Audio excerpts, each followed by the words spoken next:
Hello అండి, మినపప్పు లేకుండా చాలా టేస్టీ అండ్ క్రిస్పీగా చేసుకుని ఇన్స్టెంట్ వడ మరి ఎలా ప్రిపేర్ చేయాలో చూసేద్దాం.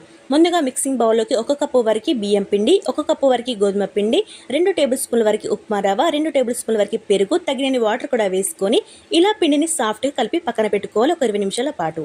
ఒక 20 నిమిషాల తర్వాత పిండి అనేది కాస్త సాఫ్ట్గా ఫ్లఫీగా అవుతుంది. అప్పుడు రుచికి సరిపడా ఉప్పు, అలాగే సన్నగా కట్ చేసినటువంటి కొత్తిమీర, అలాగే పచ్చిమిర్చి, దీనిలోకి కొద్దిగా జీలకర్ర, సన్నగా తరిగిన ఉల్లిపాయ ముక్కలు, వీలైతే అల్లం ముక్క కూడా వేసేసుకోవచ్చు. ఇవన్నీ వేసుకొని ఒకసారి బాగా కలుపుకోవాలి ఇలా ఫ్లెక్సిబుల్గా. కొద్దిగా వంట సోడా కూడా వేసుకొని, కొద్దిగా వాటర్ వేసుకొని మరొకసారి బాగా కలిపేసుకొని కొద్దిగా తీసుకొని ఈ విధంగా వడ ప్రిపేర్ చేసుకోవాలి. నేనైతే ఇక్కడ ఆయిల్ ప్యాకెట్ మీద చేసుకుంటున్నాను. మీరు కావాలంటే డైరెక్ట్ కూడా వేసేసుకోవచ్చు. డైరెక్ట్ కూడా వేయడం రాకపోతే టీ స్ట్రైనర్తో అయినా కూడా ఈజీగా వేసేసుకోవచ్చు. ఇలా వేసుకుని 2 వైపులా చక్కగా కాలిన తర్వాత తీసామంటే ఎంతో టేస్ట్ అండ్ క్రిస్పీ వడలు రెడీ అండి. మరి మీకు నచ్చితే తప్పకుండా లైక్ చేసి మీరు కూడా ట్రై చేయండి. వీడియో నచ్చితే లైక్ చేసి సబ్స్క్రైబ్ చేయండి. Thank you for watching.